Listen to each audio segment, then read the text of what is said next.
click. Intro. We haven't designed it yet.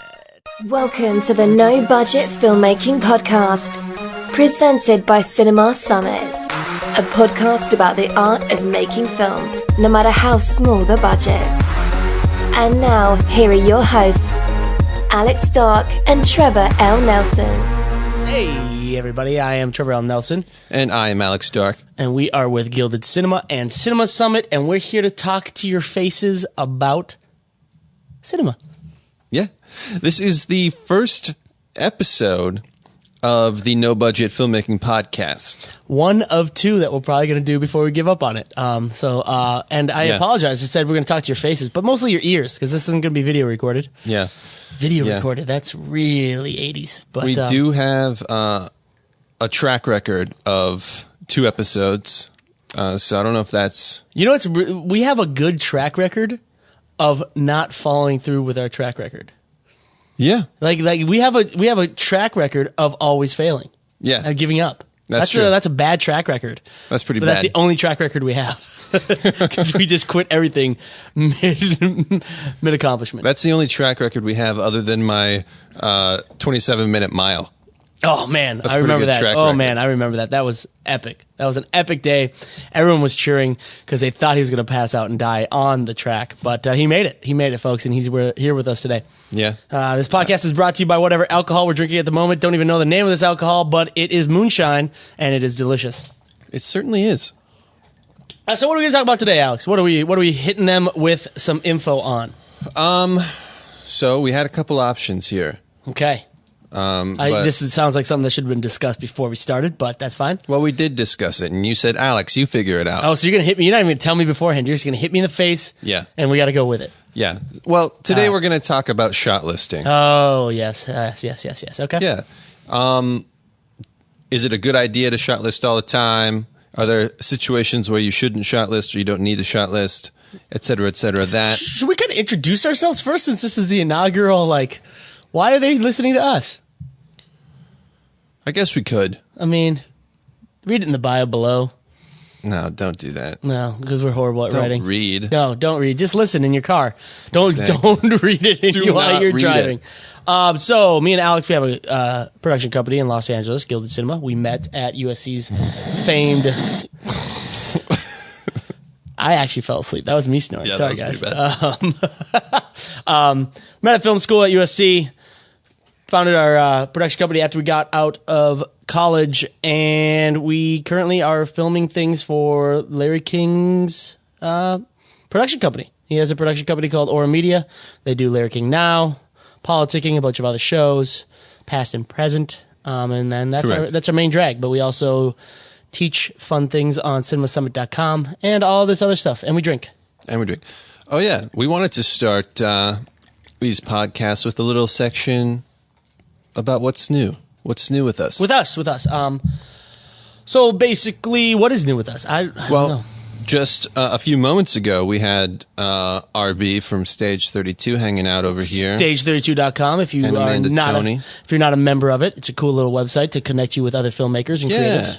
It's like if you haven't heard of it, it's kind of like a Facebook or a social media platform specifically for the entertainment industry. And seeing that I just said that, you probably already heard of it when Alex said, if you haven't heard of it. Yeah, so if you haven't heard of it, it's kind of like it's like a Twitter, but more like a Facebook with pictures. But no, they stopped by. We shot something for RB for his book that he's putting out, crowdsourcing for filmmakers.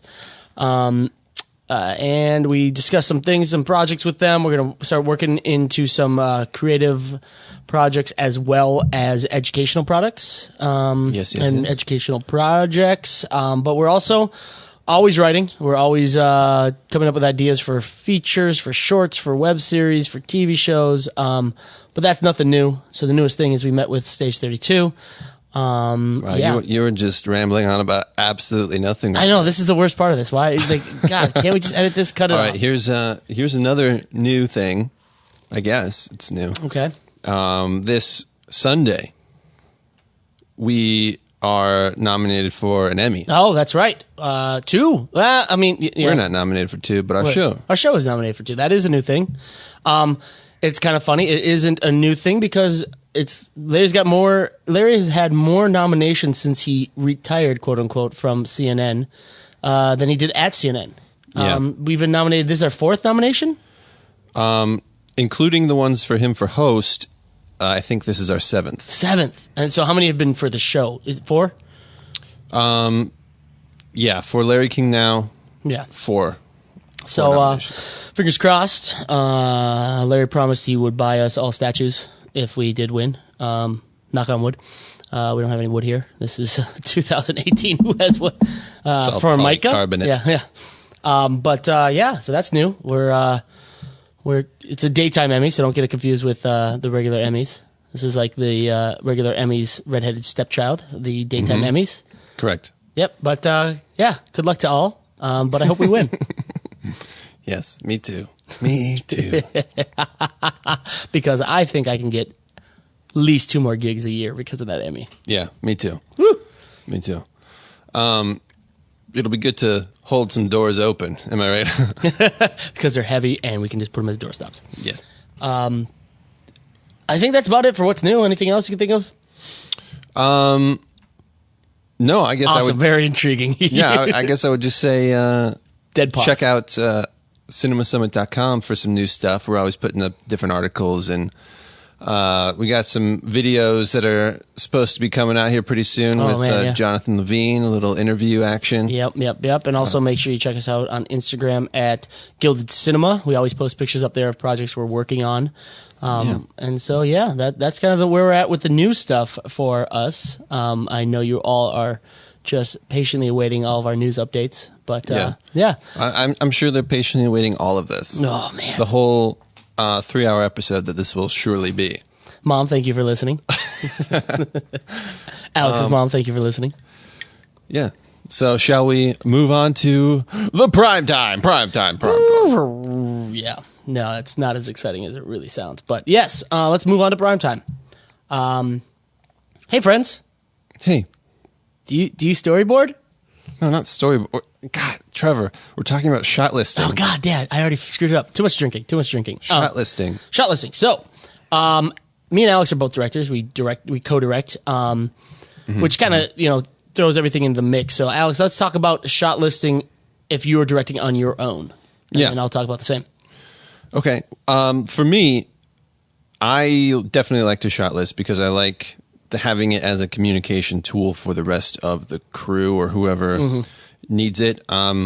Because I just think, especially for like ADs and stuff, even if you don't stick to it necessarily, it's good for them to at least have an idea of what the trajectory of the day is. And that's exactly what I would agree with. I mean, don't use it as a crutch. Use it as a guiding force. Especially helpful when you're working with a DP you may not have worked with before. Just to give them a kind of idea of what you're doing. And then I also look at it as a way to just speed up production because if you have a general idea, you could it's like learning the rules of lighting or learning the rules of editing. Learn the basics, learn the rules, and then break them as you see fit. It's also so. I tend to shoot a lot of digital stuff. They used to call them web series, but now they're called digital series. That's very sexy. Right? Yeah. And those tend to be kind of like super last minute and kind of thrown together. And everyone is always sort of running around like crazy. Don't really know what's going on. And that is the worst. Even just like knowing what the next shot is going to be. So usually on those you get handed the shot list like the day of. You don't have you don't have it days before to sort of prepare. And so even just being able to pull it out of your pocket and say, okay, what's next? If you have like a second break to think about what you're going to be doing next will help kind of speed up production a little bit. And it also, I mean, I've done the same thing. I've directed digital where even if, because it's digital, everyone kind of gets really lackadaisical on digital. They think they can just run and gun it without any real planning because, hey, it's digital. But even if I come into a set that, because it's digital, there's not much planning, there's not enough budget to like have a walkthrough day or a meeting day and all stuff like that. I will just go in the corner for like 15 minutes after I get there and come up with a really, really loose shot list. And it also helps to know that, okay, did I get all the shots I need for coverage?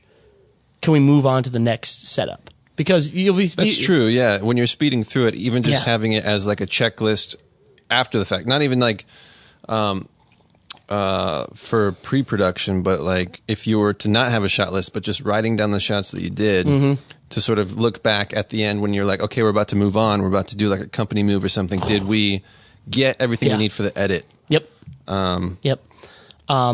It's very helpful.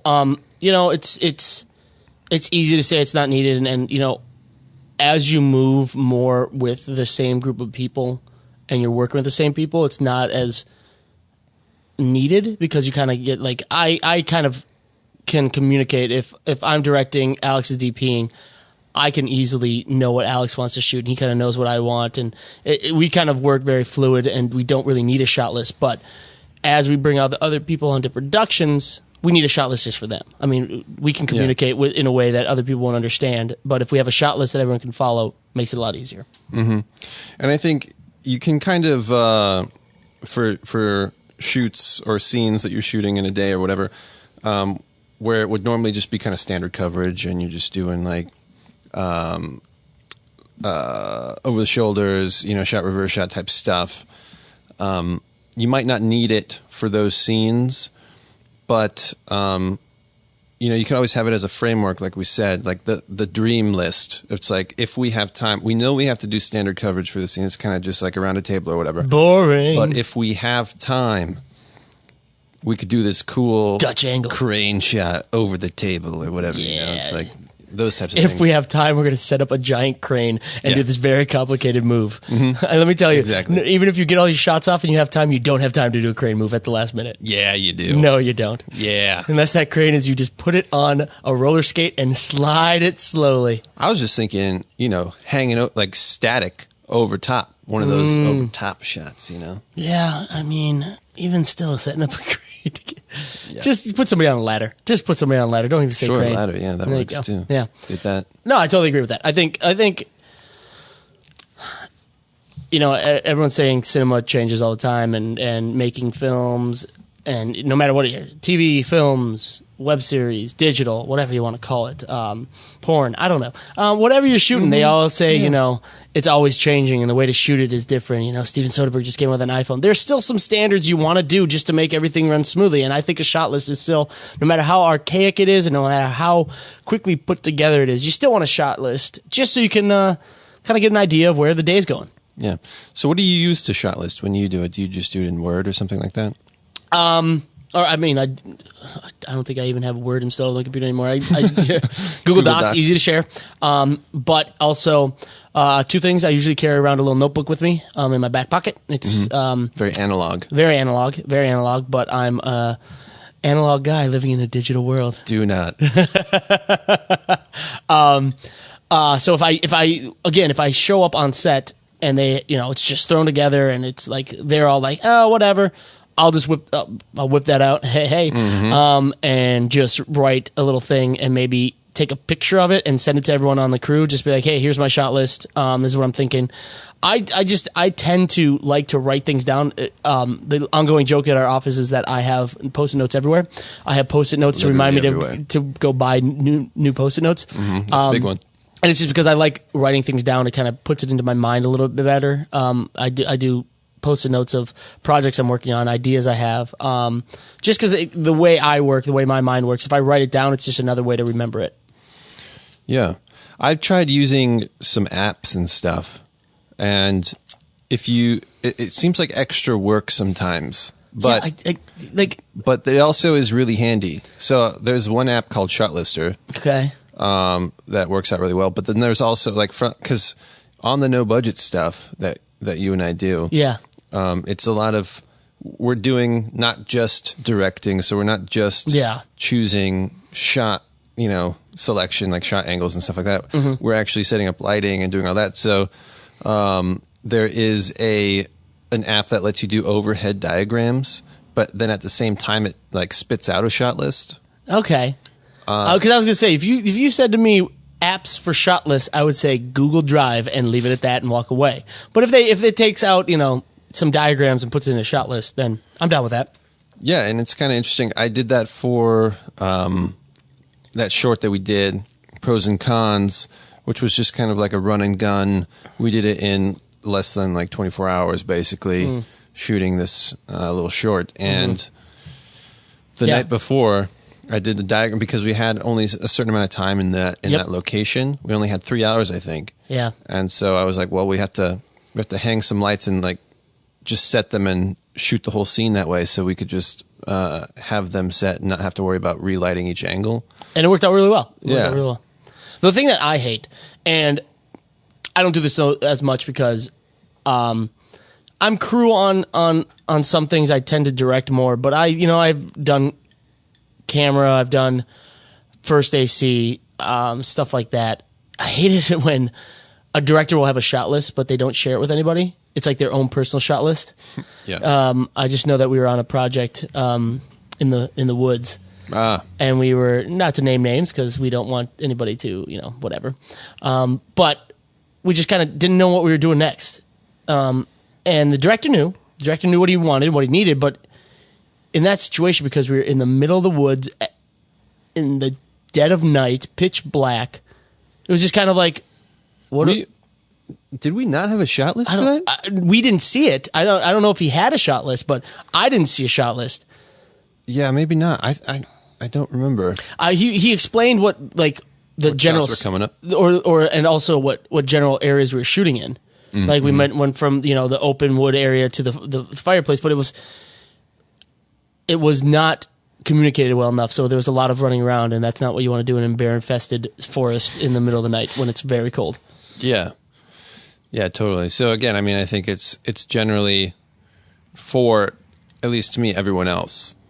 Yeah. Because you as the director, I think, could show up and, if it weren't for having to have these 12 other people work and do their job, you would be able to just show up and do all the shots that you needed. Yep. And as an editor, I can kind of edit in my head and know what I need. But, I mean, if you don't communicate that with your crew, it's pointless. Yeah.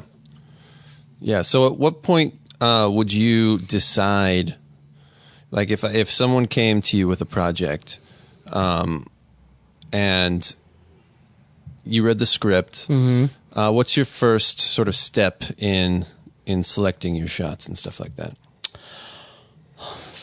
I would probably, as soon as I could, I'd meet with the DP if they had already been selected. Because, I mean, yeah, they want to talk a big game about how the director is like this, the captain of the ship. But man, DP and it's a team. And DP and director team is maybe the most integral part of that whole thing. So I just, as soon as I can meet with the DP, I'd probably read the script. I tend to read the script once just to absorb it. I also do this when I'm like a friend of mine says, "Hey, can you read my script? Tell me what you think." I read it once just to as somebody reading it, not critical of anything, not thinking of anything, and then I read it a second time, either that night or the next day, just to kind of let it marinate a little bit. And so once I'm reading it the second time through, I start kind of coming up with an idea. Because if you start doing that first time you read through a script, the tone could be completely different in the next scene that you didn't see. And so the shots you're setting up in the scene before are totally different than what the tone is for the next scene or a pivotal thing. So I kind of go through the script a second time, maybe a day later, and start setting up the shots and figuring out what I want. If I can't meet with the DP, I'll do it on my own. But if I can meet with the DP, I kind of do that. How about you?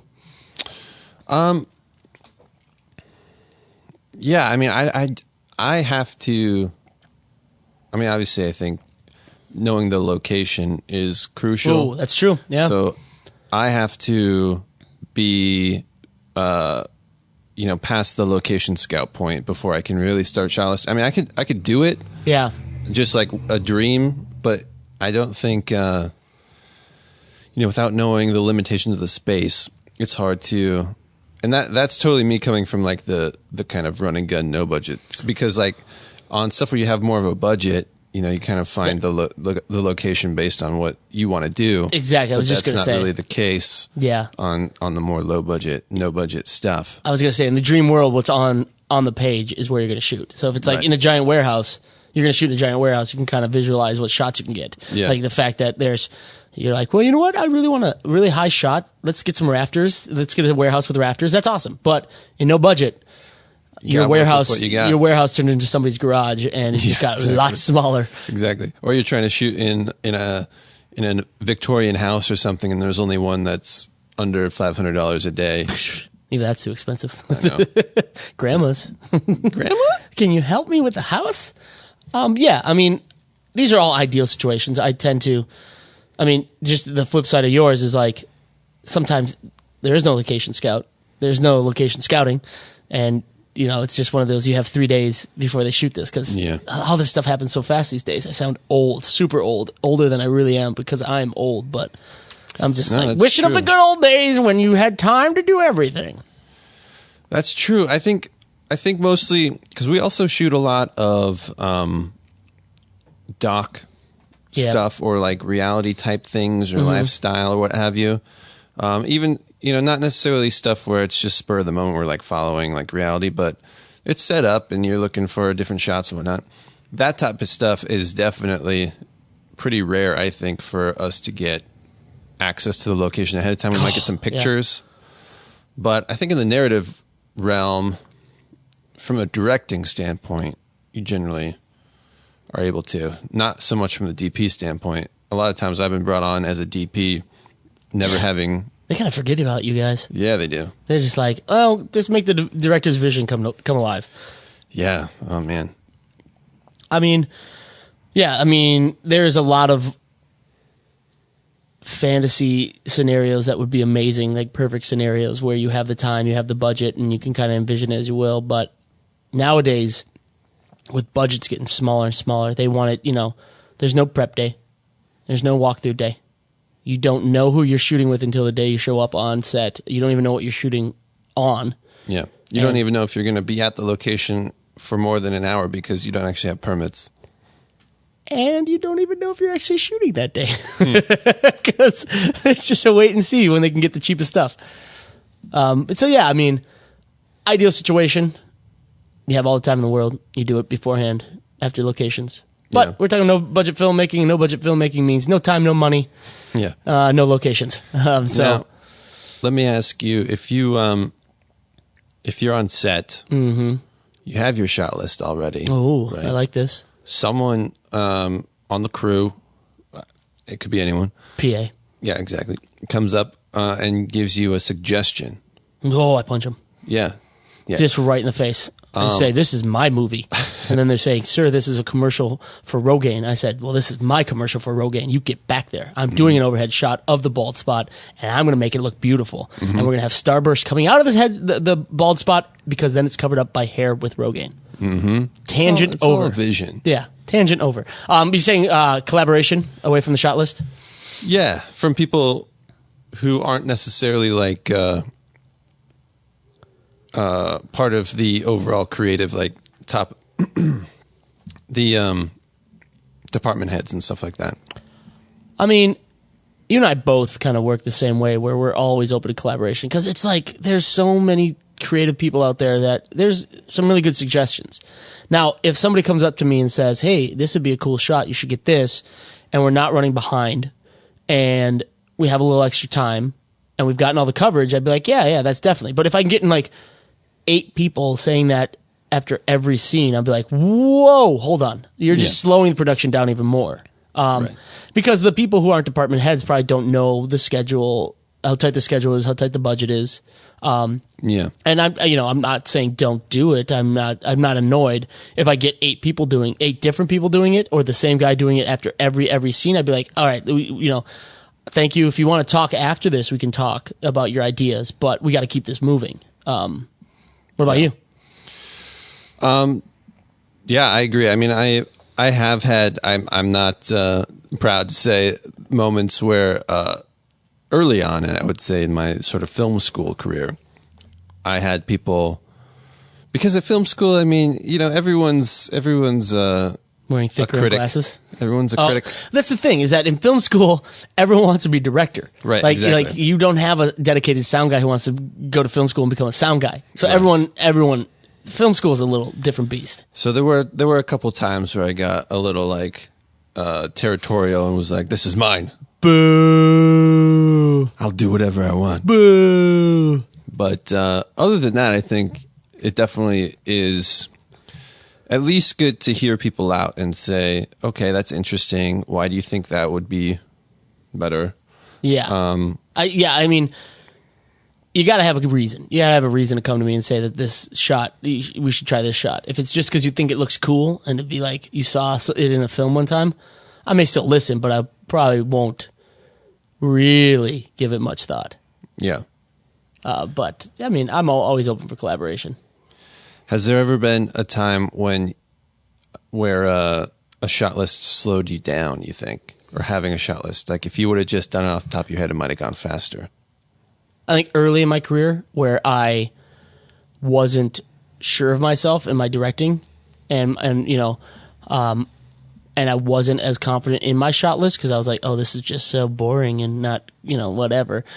I just wasn't confident in anything I did. I kind of just like, okay, well, I wrote this out. I planned it when I wasn't so stressed. So this is the way to go. Like, I have to do it this way because if I do it any other way, it's going to screw up. And it was like the non-confidence part of me that was like, hey, don't stray. You got to do it strictly. Yeah. I mean, I'm sure you've had it too, where it's just like when you were early on, you're like, nope, this is how I plan it. This is how I see it in my head. It has to go this way or it's a failure. Yeah, pretty much. I mean, you kind of have it set in your head. I think that's something that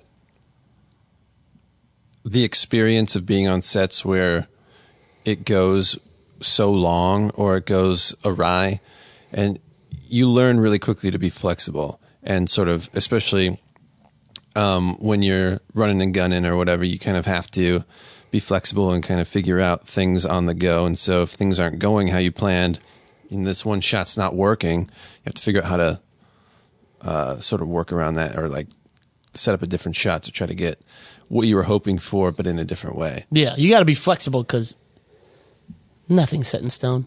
Nothing's perfect. No situation's perfect. No.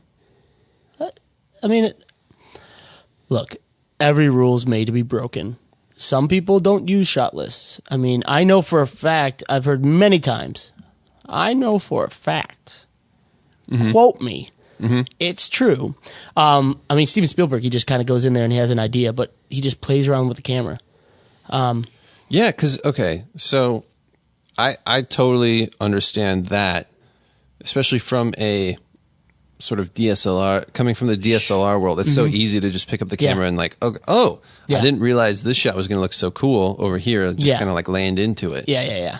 It's a little different when you're running around with like huge cameras and rigs and it takes, 45 minutes to set up. True, but he's also Spielberg and he can take the time he wants because everyone knows. But I mean, of course, the name is escaping me, but I don't think he does it with the camera. He does it with his directive viewfinder.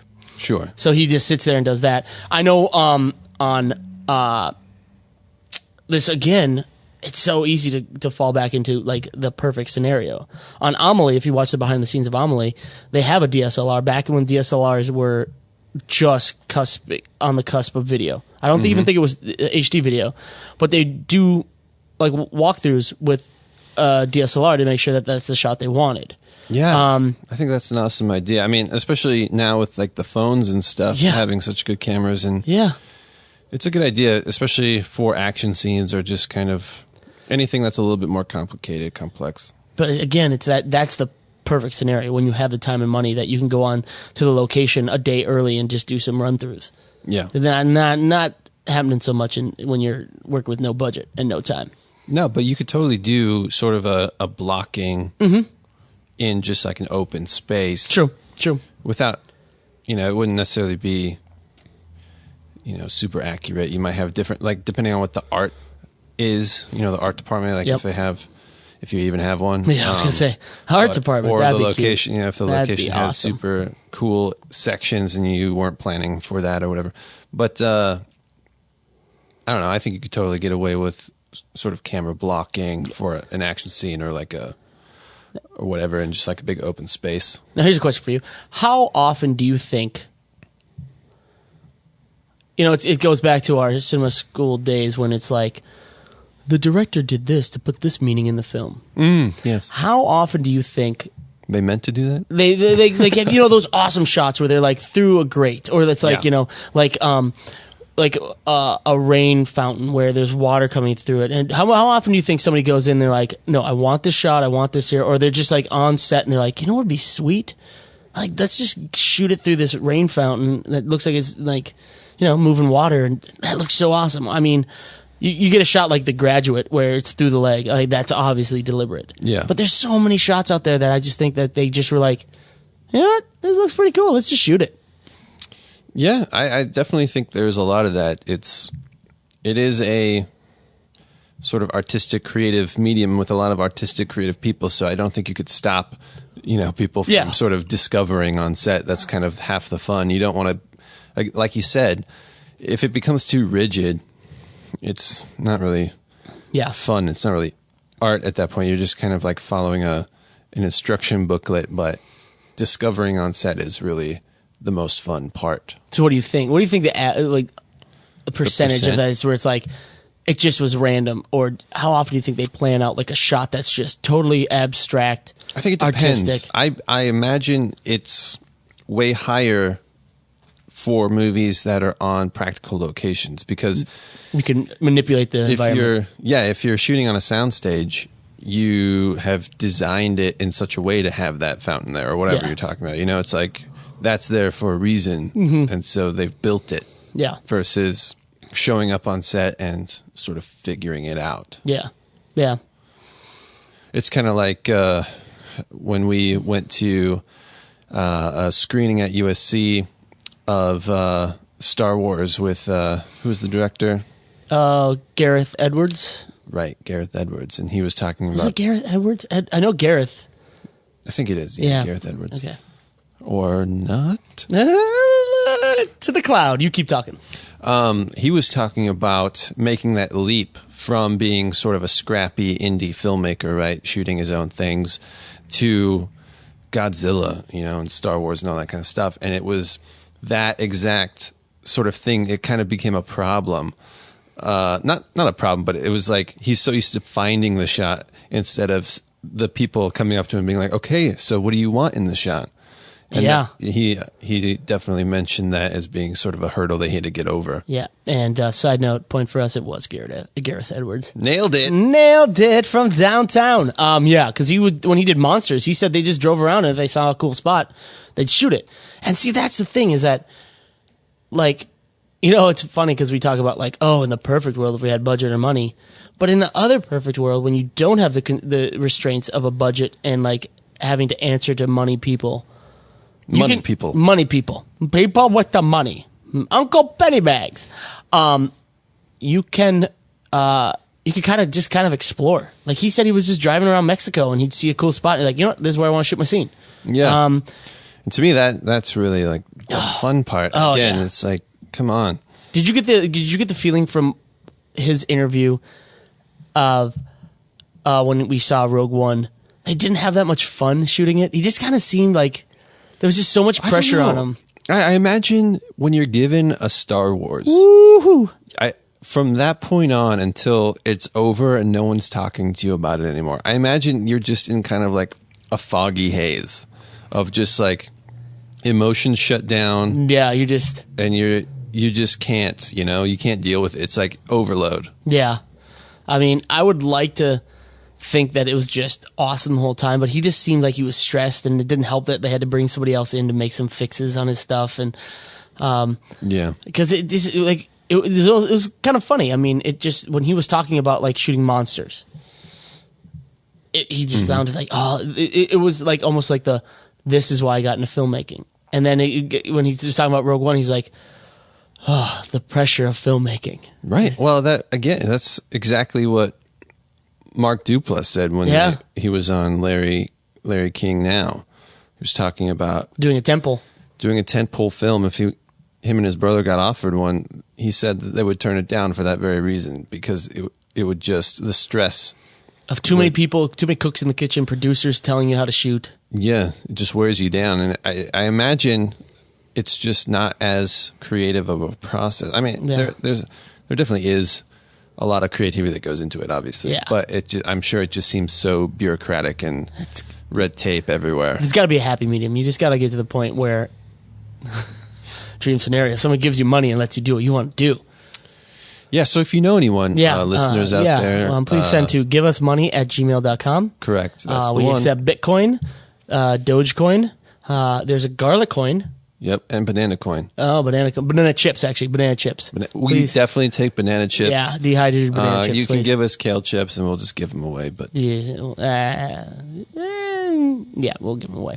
I mean, I kind of see where the Duplass brothers are coming from. Like, granted, it'd be awesome to shoot like a Marvel or a Star Wars movie, but at the same time, I mean, yeah. So let me ask you. You've asked me this before. I think I know the answer. But if let's say it wasn't Star Wars. Okay. You already know the answer to that. Let's say it was a franchise. Okay. Maybe a remake that they're super stoked about, right? Okay. You don't necessarily know a whole lot about. Maybe like Murder, She Wrote.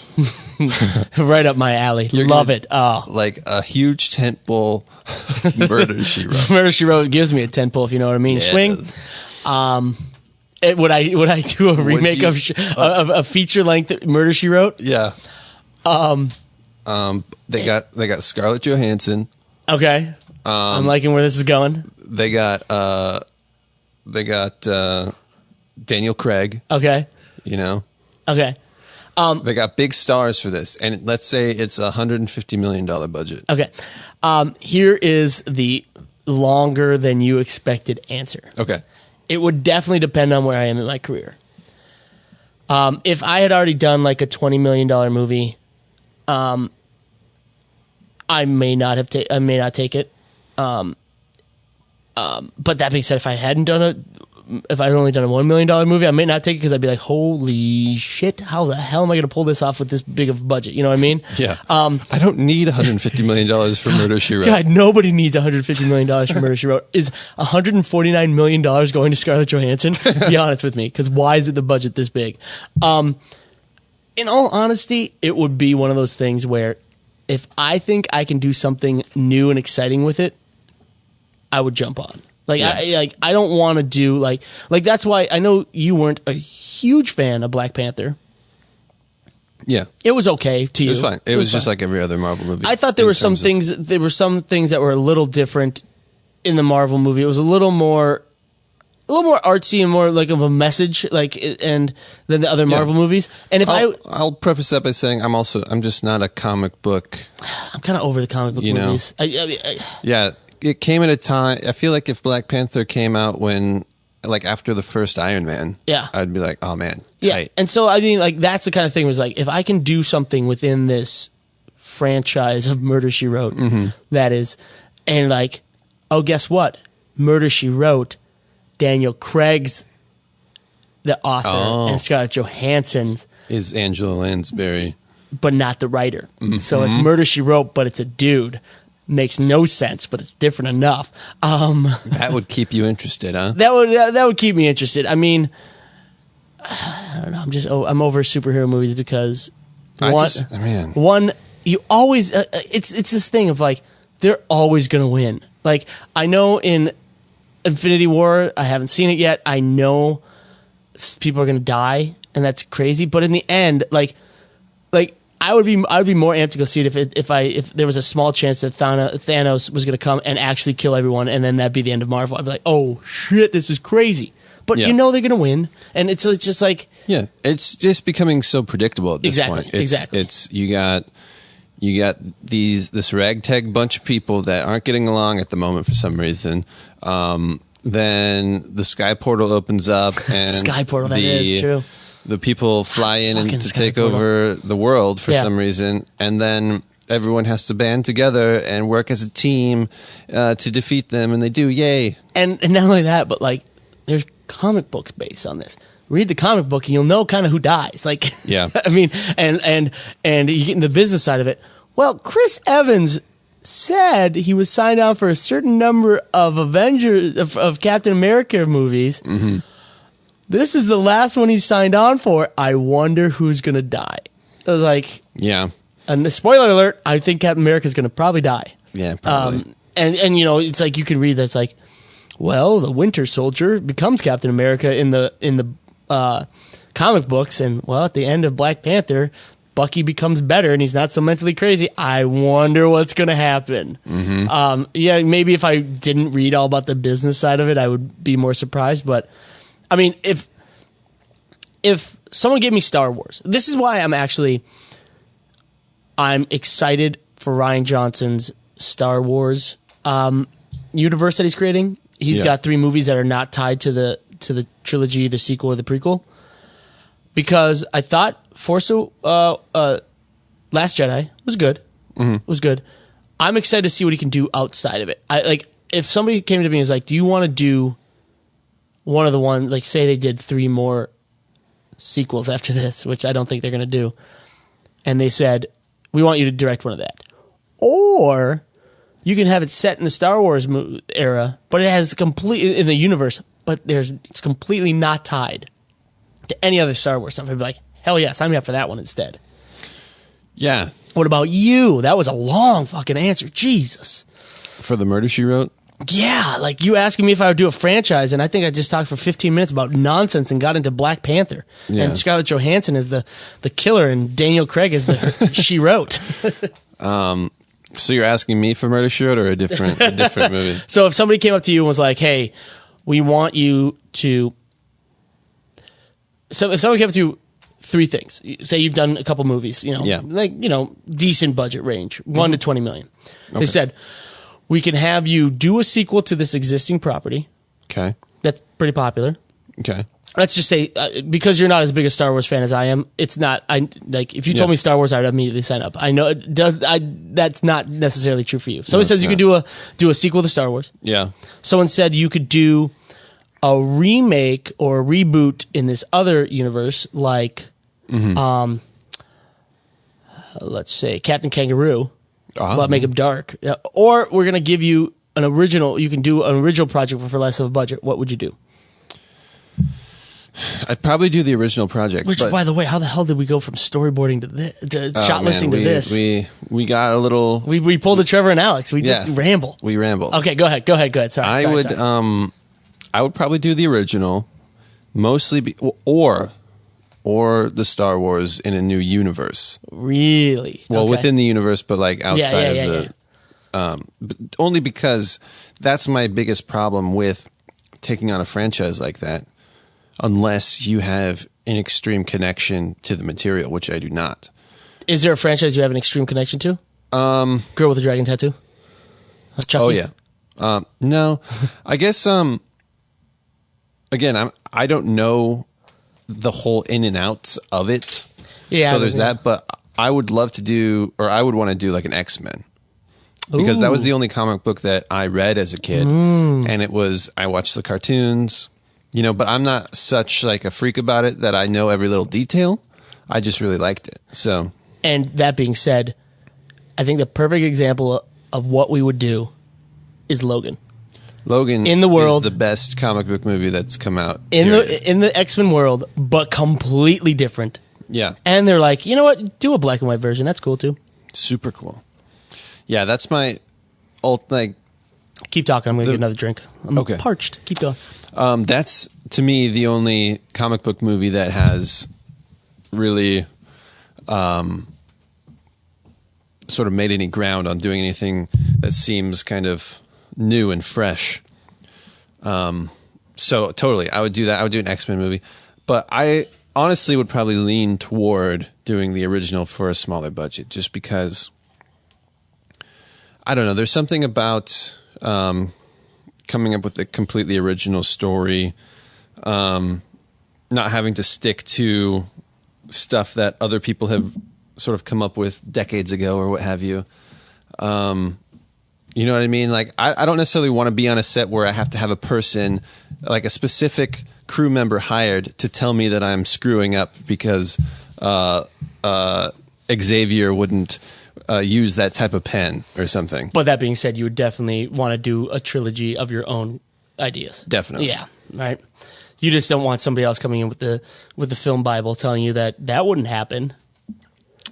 Yeah, it's like that's why I think maybe a Star Wars in not the current universe of Star Wars would be okay because you're not tied to it. You can have some Jedi, but yeah.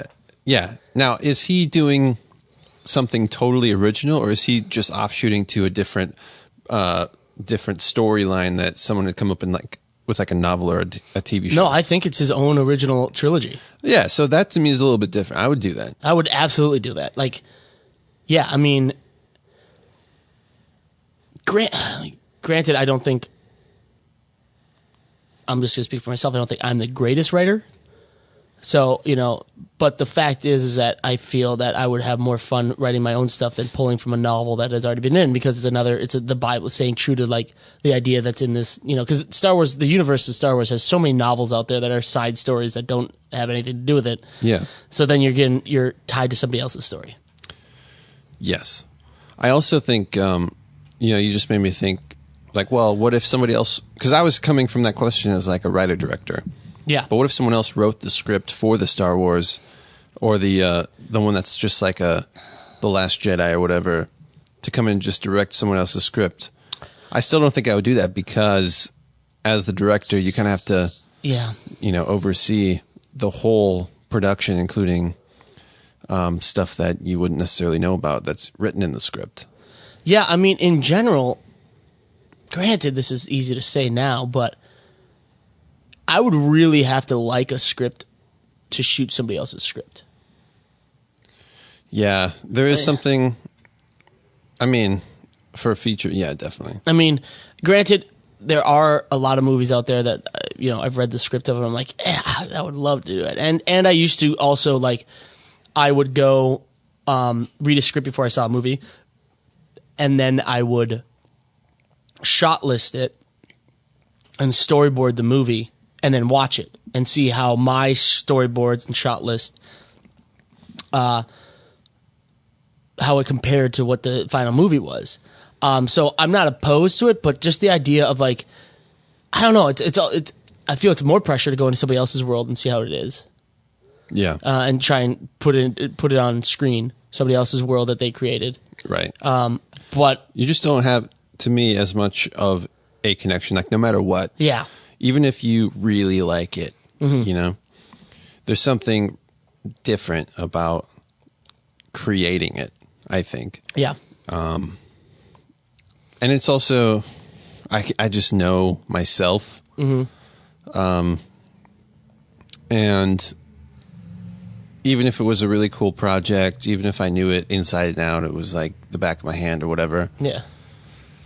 I just know that given two side-by-side movies, I would still be even just a slightly bit more excited about the one that I created than the other one, even if I knew it backwards and forwards. Yeah, and obviously if it's to the point where you get to choose that movie, it's developed enough that all the fears I have of oh my gosh, this is my thing, it all falls on me if this falls apart. I like that pressure. I mean, I do like that pressure. It also scares the shit out of me, but I prefer that pressure over this guy's coming in. There's a whole team of other people who have already talked about this, and they have their idea of what they want, and you're coming in trying to basically achieve their idea, but also kind of insert your I don't like that scenario so much. I mean, I guess it takes away some of the. If it's to the point where your idea is that they're ready to greenlight it, obviously it's developed enough, I'd feel confident that all right, well, if somebody who didn't create this is good enough, is confident enough in this to greenlight it, then I have nothing to be worried about. Let's do this. Yeah. But I shot this, and now you want me to bring in on this, which somebody else created, I'd be ooh, I hope I don't do a disservice to this person who put their body, mind, and soul into this script, and I'm just going to totally fuck it up. Okay, now let's flip the script here. Uh-oh. As they say. Uh-oh. And pants on shirt? Yes. Switch pants and shirts? Exactly. Okay. Put your arms to the pant legs. Where's the head go? Well. All right. if you were approached to shoot in a dark alley, a tentpole, well, not a tentpole, but like a tentpole concept, like something like a property that already existed, either a TV show, movie remake, or like a book or something. Like a good friend who wrote a treatment for Shadowrun. Yeah. Yeah. Okay. But and they were like, we love this project. We want you to do it. And it's a project you like. Something. Maybe it is Star Wars, right? Like, what if they decide to do a Star Wars, but they say, we want to see what a Star Wars for $1 million looks like. Like a gritty Star Wars. Gotcha. Yeah, like a low budget. I definitely would. I think it depends on how much, like, where my creative input starts. You know, it's like there's horror stories about like people being brought on and giving creative freedom, and then that freedom is just not true. If you ever listen to Silent Bob Speaks, or I think that's the name of the DVD. That's the name of his book for Kevin Smith, but I think that's the name of his DVD. I forget what it is. He went on a tour. He went on speaking tours at colleges with Jason Mewes, and he told the story of somehow I forget Peters. His last name was Peters. He was a hairdresser, and he was a hairdresser of the stars, and he somehow got his hands on the rights to Superman, franchise. Wow. And Kevin James, Jesus, was on King of Queens and was like, I want to be Superman. No, Kevin Smith was brought in to write a draft for a reboot of the Superman franchise. Yeah, I kind of remember this. And he went to meet with him, and the guy said 3 things. Superman can't fucking fly. No cape. And there has to be a giant spider. And that was like his demands. Those are solid demands. Solid demands. Superman can't fly and can't wear a cape, but also, P.S., throw a giant fucking spider into it. Make it supernatural and sci-fi at the same time. Obviously, his draft was completely different. I think in the draft he did have a spider. I don't know. His draft was great, but the funny thing is that producer then went on to make Wild Wild West with Will Smith, which guess what's in there? Giant spider. Giant mechanical spider. So like if someone were to give me a thing and say, hey, we want to keep it in this world, and the demands weren't as ridiculous as a giant fucking spider in a world that makes no sense to have a giant fucking spider, I would do it. I would be like, okay, there's some constraints. I like that challenge. Like, how can I make this interesting within the fact that Jedi can do this, and there is the Empire and all and that. I'd be like, okay. But if it's like it needs to be this, you need to hit these beats, these characters, I'd be like, like, why don't you just get like a script doctor to put it together? What about you? Yeah, I think it sounds really cool. Like, I would love that to be a movement that happens. A short movement, because like everything, I would get tired of it. You get tired with your own work? Yeah. But I think that'd be really cool to have sort of properties that people know and love and see them done. Because, again, I think out of the lack of budget and the that type of shoot there's a lot of creativity that comes out of that. Or just like, you're like, oh, man, I didn't know how they would pull this off, and they didn't. It's really cool. I would love a franchise that, like, I would just love an owner of a franchise to just give faith like to a somebody. Papa John's. Yeah. Someone who owns a Papa John's franchise. Just to be like, let's redo the Teenage Mutant Ninja Turtles and have Papa John's in all of it. Yeah. No, I just love somebody that owns, Marvel owns the, Black Panther, all the Marvel comic franchises. Mm-hmm. Someone just to be like, you know what? I know licensing or like buying the rights to this franchise is expensive as hell, but I'm just going to give it to you to do a $2 million movie. Yeah. See what you can do. You know what's funny? I guess they do that now that I think about it. Who? And why have we not contacted them? Marvel. They do that. Name it. Kind of. But they do it with Netflix series. That's true. So, but still, Netflix puts so much money about it. It's not low budget. It's not like... It's not low, but compared to the Avengers, it is. And I thought, The Punisher I haven't seen that yet. Is it good? Is it good? See, I think it works depending on the property because like the properties that they put onto TV are these like local heroes, like right, and they're not necessarily they're not flying, they're not really super. Yeah, they're not flying, they're not slinging webs. They're like Daredevil. I do martial arts and I'm blind. Jessica Jones. I can fight and not be hurt. Yeah. The Punisher. I'm just angry. I'm just angry and have a lot of guns and never die. Yeah. Luke Cage. I can be beat up and not get hurt, and I'm super strong. I mean, there's properties that like don't need to be translated. I think what's great, and I think it has a little bit higher budget, is Legion, which is just a total different take because it took a property about a guy who's schizophrenic but also not, and and it just they were able to do more with it, and it's a twisted, awesome thing. Right. Yeah, no, I agree. I think how did we get here again from shot listing? You're right. Let's go back. Let's circle back around. No, let's not. Oh God, no. That we were dying at the end of that conversation.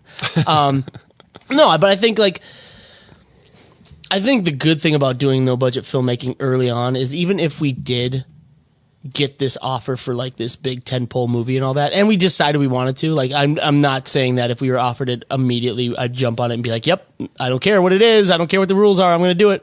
Yeah. We could bring the things we learned from doing movies, and shorts for little to no money and do something cool, which I think that's why we are bored with Marvel movies, because you know what? They know they're going to make money, so why change the formula if they're just trying to print their own money? Yeah, it's true. And I do think, like you said, I don't think the no budget, low budget mentality ever goes away. Even in just that, when things happen on set and go awry, you have to like think on your feet. That's a skill that you can sort of hone on these low budget sets because everything is a problem. Yeah. No matter how much the whole movie is a problem. No matter how much money you have, you're still gonna have problems, and you still have to fix them. Yeah. Immediately. Yeah, I'm always amazed at how people come up with crazy solutions to things. One of my favorite things about working on film sets is the tools and like the riggers, like easy. Yeah, the grips, Yeah. It's like, man, those are MacGyvers. Those are the MacGyvers of film sets. The best. It's like, oh man, okay, we need this light to be up on this giant spike. We don't have a way to get it up there because we don't have a crane or anything. But we need it to be at the top. How do you do that? And then they're just like these sneaky engineers that figure stuff out. And they don't even bat an eye. They're like, yep, got it. Got it, boss. And they get it up there. I mean, that no matter what set you're on, there's still like when Zemeckis was shooting Beowulf. Crazy technology for the 3D space. Yeah, I think he was still using a coffee can on sticks to track camera movement. Yeah. It's like because he wanted something that was handheld and moving around. Yeah. I mean, working on no budget films just prepares you for the worst possible scenario when you have $20 million to spend. Yeah. Totally. Totes.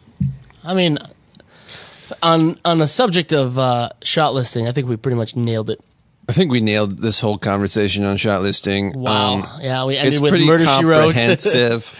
If you have any other questions about shot listing, you should read a book. Yeah, you should read a book.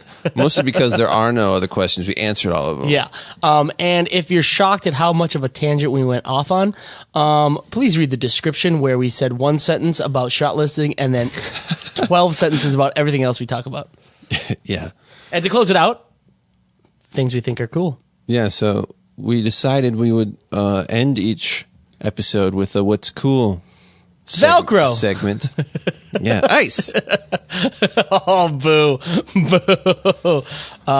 You found a little something you like. Yeah, man, yeah. So do tell. Yeah. Yeah. Don't be creepy. Don't be creepy. Okay. So I came across this little piece of kit that, nowadays with LEDs. This is going great. Nowadays with LEDs, power is like something that is always on my mind. I don't know why, but I'm always trying to figure out how to get more power into places that shouldn't have power, right? Gotcha. Like batteries, but how do you get the batteries to last longer? Or like, how could I power this like light that's 700 watts? It's a really powerful LED. Outlet would be good. An outlet would be good, but what if you're out in the middle of the woods, Who's done that? Yeah, I know, right? So I saw this thing the other day. It's a DeWalt power bank thing that uses 4 DeWalt batteries that are, I think they're 20 volt max, but they have like 6 amp hours each, and you just like slap them on there, and then it's got a standard like Edison plug on it. Oh, that took a long way to get to what you were saying was cool. Man, it's so cool. The only thing is, so it's like a Goal Zero, right? But it has, I think, the way they describe it. I don't know if this is true. You can never trust the specs that they put out there, but they say 1,800 watts, 3,200 peak watts. Damn. For like starting and whatnot. Yeah. But I don't know if that's true. I don't know if that's only with like the biggest batteries, or if that's with the smaller batteries that you can get. I'd love it if DeWalt sent us some so we could test them out. That'd be amazing. DeWalt. The only thing, I'm not sold on it yet because I've been sort of having my eye on the Goal Zero type stuff. I love Goal Zero for a while. I mean, we have a lot of batteries and we have different like power block situations and stuff, but there's something nice about having a readout that says, hey, you probably have like an hour left. Yeah. That's just so nice. Yeah. Did you know that DeWalt is German for the Walt? I did not know that. I didn't either because I think I made it up, but go ahead. Wow. However, how did they know Breaking Bad was coming out? However, we shot a project like you mentioned out in the woods. Yep. Right? We had no generator. We couldn't bring a generator, a gas generator. Nope. So the only power source we had were batteries, and at the time we had some gold mount batteries just on a charger. We had those some Best Score batteries. We had the Kessler. We had a little Kessler battery that was meant for our Cine slider. Yeah, the Cine slider with the Cine Drive brain and stuff, and just like this hodgepodge of batteries, right? We were charging the camera batteries in somebody's. They had in a my Honda truck and Honda Element. Mo had the Honda. I hope I said names. They had the Honda Element. Mm-hmm. And that had a Edison plug in it, and we were charging batteries to get the final shots. Yeah, and we were charging it in my truck. My truck died. Yeah, that's right. In the middle of the night in the woods in the Angeles National Forest. Yeah. And none of the batteries that we brought, not a single one, really had like a digital readout to it. Nope. Died. They just turned off. We were just like praying, crossing our fingers that the battery and the lights would last the whole time. Some of them started sort of like dimming and flickering. It would depend on what battery was plugged into. We also... like the Best Score batteries were classic because they're the weirdest batteries, right? The only way we could get them to work with some of these lights because they weren't all XLR powered. Some of them we had like I don't know, you just had like a wall power outlet type thing that we needed, so we had to use inverters in these Best Score batteries because Best Score batteries include like the weird little car the car plug. Yep. Which is hilarious. So I bought these inverters that were just terrible from Home Depot. Yeah, they were pretty bad. And they just failed on us the whole time. But anyway, these DeWalt things also don't have a readout. But even worse. They beep. They beep when they're dying. They beep when they die. Oh, the last thing you need is some more audio issues while you're trying to get that last shot off. Yeah. But luckily, what I do like about the DeWalt is that you have 4... I mean, basically, you're taking the batteries that are used on all their power tools and just putting it into a block and using them as a single battery unit. Battery source, yeah. And so, cool. If you have the money, I think the base itself is $250, and then for 2 batteries is $250. So if you have the money, which, not everyone does, we're talking no-budget filmmaking, but the alternatives are so much more expensive. Yeah. You could buy 8 of these batteries and have them all fully charged, and when you're done with the 4, pop them out, hook them up to a power source, charge them, throw 4 more in, and you're good to go. There's not really other I don't know of any other example of something that can be switching out power like that so easily. Yeah, nothing on the consumer level that I can think of. I mean, like our power blocks do that. We have like Anton Bauer gold mount power blocks that you can switch out, but those are all XLR power. You don't have anything that has like a regular house power on it. And especially with LEDs, those are all usually Edison plugs. I mean, LEDs are Edison plugs. They don't usually have XLR power. Well, it depends. I mean, sometimes you do. Yeah, you do a lot of times. It depends, though. Like the old light panels have their own special connection. Yeah, that's true. But like my bad. This is why I'm not the DP. The Wasps do. It just depends. Depends. I feel like more of them are going in that direction now. Into XLR. Yeah. Yeah. I mean, you can always get an Edison to XLR converter if you really need to. But like our big Mac techs don't. Nope. Those are just straight Edison, and those are great on set. But if you can't power them, screwed. Yeah. I mean. So that's something cool that I found. I mean, that'd be good. You could power a bunch. I'm sure you could power an LED, like a sky panel all day on that. Oh God, yeah. We could probably do those Mac Tech. We could probably do 2 or 3 of those Mac Techs. Yeah. I mean, I could go on and on about all the cool stuff because NAB just happened. I mean, there's not enough time in this podcast to talk about all the cool things that we found. I mean, I just want to go to NAB with a giant truckload of money and just buy one of everything that they have there. It's amazing. It is all shiny and new. Oh, shiny and new. I mean, and we don't have a lot of shiny and new here. We're no-budget filmmaking, so a lot of our stuff is used, gets the job done. I think shiny and new would be our Panasonic V35. Yeah. That's probably the newest thing, the thing we got that was brand new when we bought it. Yeah. Can we think of anything else that was brand new when we bought it? The Hives. The Hives, yes, the Hives. We kickstarted those. So we got in those early. But, I mean, NAB, if you just go on something like No Film School or Cinema 5D, you can just see all the brand new toys that I am envious of and I want. Follow focuses, remote follow focuses. Is there anything in particular, one single that stands out to you? Digital Sputnik lights that they came out with are pretty sick. The Voyager ones? Yeah, the Voyagers. Yeah, those are really cool. I love those. I'm really getting into the smart LED systems that have like patterns and, you know, if you need to do like a police light effect or like a TV effect, it will just do it. I'm down with that. Yeah, I mean, you know what? We should check. I think Hive just released their firmware updates for our lights that add the effects. We should check. That would be sick. We should check. There was speaking of the Voyagers, there was another thing that came out that was very similar. It was smaller and a lot cheaper by a different company. Oh, you know what it was? I know exactly what you're talking about. It's like the modular light. They're lights. They look like light sticks. I'm trying to think what it was. Let me think. Oh well, Cineo has that. But it's also the people that made the Pixel Stick. Is that what you? I thought there was somebody else. The Pixel Stick is like this. Roscoe made one. Roscoe made some stuff. Really? Yeah. Go ahead. Go back. Keep going. Well, the Pixel Stick is this little LED light bar that you use for photography to do like those crazy long exposure light effects. And that company made one for video and photography that's more of a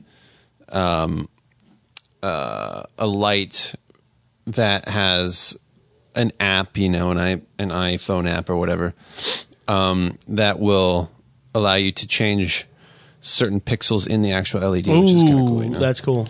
You can do patterns and different effects and stuff, and I don't know, that kind of stuff. I get excited by because I think about. I'm all about gear that does more than one thing, you know, especially in the no budget world, like having a light that can fill many, tasks or whatever. Yeah. So Roscoe came out with it's called the Roscoe Mix, and it's kind of like that. It's like these kind of like 2 different sizes, and they're all different like colors, hue, saturation, intensity, and they kind of like you kind of build them together, and they could all be different or the same.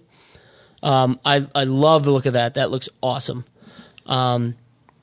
Big fan of that. That's kind of something that I don't know. I mean, I don't know if coming out they're going to have the effects that we like, But I mean, all this stuff is just a firmware update away. I mean, that's what's so great about it. That is what's so cool is like even the sky panels, they keep getting these firmware updates that I'm like, man, that's awesome. Like the gels, the patterns, all that stuff. I just think I can't wait until they start making LEDs that can really, really start competing with like HMIs and stuff like that. In terms of brightness and power out? Exactly, because once that happens, I mean, I'd go LED all the way. Man, I'm so close to going LED all the way just because of the HMIs that we sell, like how heavy they are and how much. Oh, yeah. They're heavy beasts, but I think the LEDs that would come out would also be heavy beasts, but at least you wouldn't have to lug around a ballast and a big old head, you know? That's true. I mean, like the LEDs coming out are just like the fact that they're getting built-in filters. Like you don't have to carry a big box of filters around. Mm-hmm. It's just like, man, what a great day and age to be doing low-budget films. Like, it's just, they may be expensive, but the things you don't have to buy if you buy these a little bit more expensive lights, just so sick. Love it. I mean, and then, I think Adamus released some new monitors, and, we're both big fans of Adamus's. I want those hardcore. They have the Ninja 5. Yep.